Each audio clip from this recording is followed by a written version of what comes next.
करीब 41 किलोमीटर लंबे और 6 से 12 किलोमीटर तक चौड़े गाजा ने इजरायली सेना को घुटनों पर ला दिया है।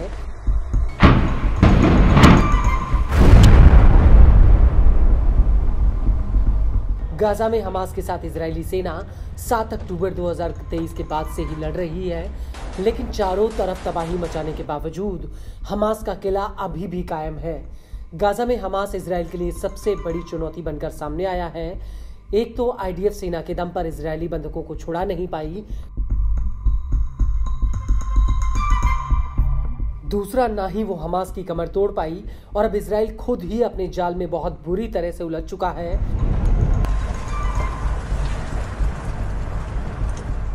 और अब अगर इजरायली सेना गाजा से खाली हाथ निकलती है तो ये उसकी फजीहत को दोगुना कर देगा। दरअसल गाजा में हमास के साथ जंग लड़ना इजरायली सेना को बहुत भारी पड़ा है।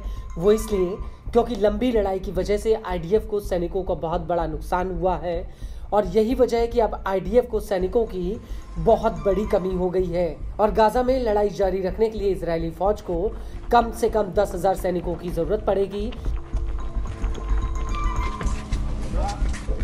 इजराइल की न्यूज एजेंसी चैनल 12 ने सेना के हवाले से ये खबर दी है। चैनल 12 ने अपनी रिपोर्ट में बताया कि आईडीएफ ने कुछ सैन्य वाहनों में फुटकर पुर्जों की कमी को चिन्हित किया है, क्योंकि कई विदेशी कंपनियों ने इजराइल के साथ कारोबार करने का बहिष्कार किया है।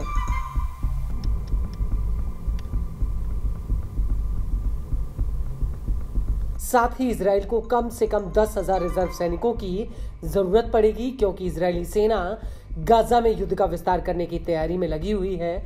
आईडीएफ ने गाजा का नियंत्रण अपने हाथ में लेने की कवायद शुरू भी कर दी है।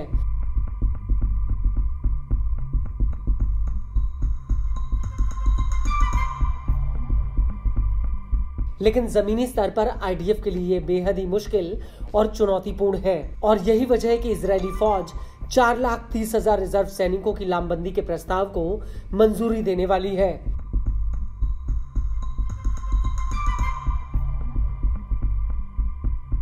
रिपोर्ट्स के मुताबिक पूरे गाजा सिटी पर कब्जा करने में इजरायली सेना को कम से कम 6 महीनों का वक्त लगेगा।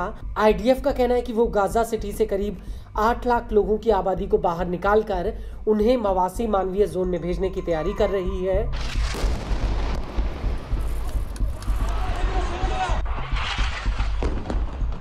लेकिन गाजा सिटी पर हमला करना इजराइल के खजाने को खाली कर सकता है, क्योंकि इजरायली न्यूज एजेंसी येदियोत एरोनॉट ने अपनी एक रिपोर्ट में बताया है कि गाजा पर कब्जा करने से इजरायली अर्थव्यवस्था पर सालाना 32 अरब से लेकर 49 अरब डॉलर का बोझ पड़ सकता है।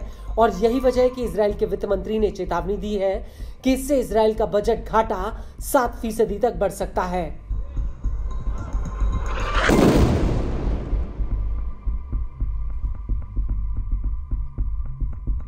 जिससे इजराइल की क्रेडिट रेटिंग नीचे गिर सकती है।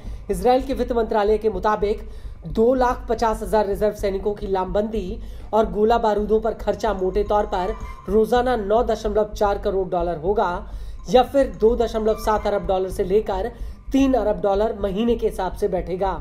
और इसका पूरा खर्चा 2025 तक मिलाकर 8.1 अरब से लेकर 13.5 अरब डॉलर तक पहुंचेगा।